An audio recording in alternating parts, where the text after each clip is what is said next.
Samantala, nako, pambihirang patis.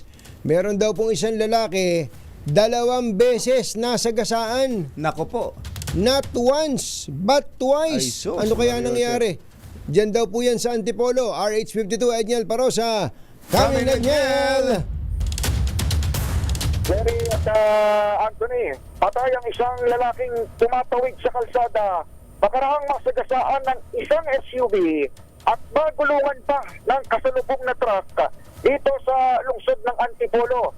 Kita sa CCTV ang pagbulagta ng biktima makaraang unang mahit and run na isang puting Innova bago siya magulungan ng sumunod na trailer truck sa kabilang lane.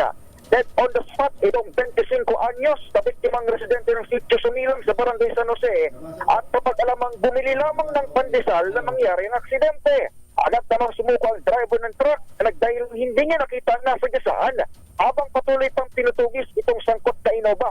Sa palayan ng DZRH News, sinabi ni Antipolo City Police Chief Police Lieutenant Colonel Ryan Manungdo, tuloy ang kanilang backtracking ngayong araw upang mahagip ang plaka ng wanted na sasakyan. Pinakawala naman itong truck driver matapos maka-areglo at makausap ng pamilya ng biktima. Pakinggan natin si Colonel Manungdo. Parang it's a freak accident. Tanggap naman po ng pamilya. So, I believe na na-range po sila kaya na-release na natin yung truck driver. Pero we are in search, no? We are in search for the driver po ng Innova.